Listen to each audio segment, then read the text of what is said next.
Hi, I'm Gary Rosen. I'm back with Judge Judy Shilen. Good to see you again. Nice to see you, Gary. We asked your fans what topics they would like to hear you talk about. And one of the overriding ones was responsibility. So that's one we'd like to cover now. And let's start with parental responsibility. What's your primary responsibility as a parent? Your primary responsibility, and once you've taken on the obligation of having a child, is to make sure that that child grows up to be the best human being he or she can be. And that encompasses, I think, lots of things. But the most successful people that I know are those people who have a good sense of self. Mm-hmm. And children are sponges. They learn from example. They learn from what they see around them. And they absorb the vibes that their parents give off. I think that giving a child all of the physical benefits that you can give to a child, you know, the best schools, the best camps, the best clothes, the best vacations, really doesn't do the trick. I think that what you really have to do as a parent is find the things that your child is naturally adept at, and then encourage them to do those things, because those things hopefully will turn into a passion for something that they can take as a career, profession, a vocation, and become successful adults. And equally as important, I think, is to set an example for your children. If you lie, your children will say, well, that's accepted behavior. You know, even going out into a restaurant, and sometimes I see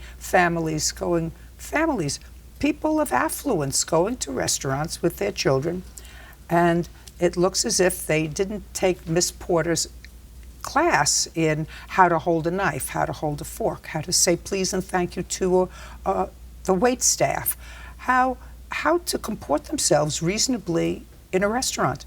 Just didn't learn it. Their parents don't know it.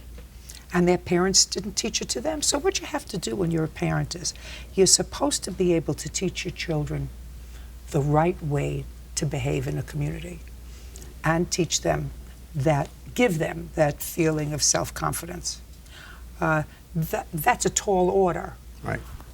But when you come down to it, you know, most parents today are overprotective helicopter parents, and they run with their kids from one activity to another, from taekwondo to soccer to lacrosse to piano to fencing lessons to horseback riding to all of those other things, when really very often they miss the target.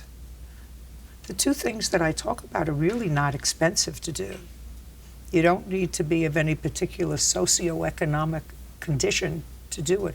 To figure out what your children are naturally adept at, and then to encourage them in that field. And to play to their strengths. And right, what you're really doing, that's what you're doing. You're playing to their strengths to give them confidence. Right. I don't think you give a child confidence by everybody getting a trophy at the baseball game. That just says, I'm a winner even if I'm a loser. Mm-hmm. You're supposed to play to the child's abilities and then say, in baseball, gee, I can be number one. Not so great in tennis. I like tennis, and I'm going to still play tennis. Or, you know, I like archery, but I'll never be a great archer. But I can be a star on the basketball court. And so I can dabble in a lot of things, but my strength is this, and play to that ability. Great. Thanks so much. Great.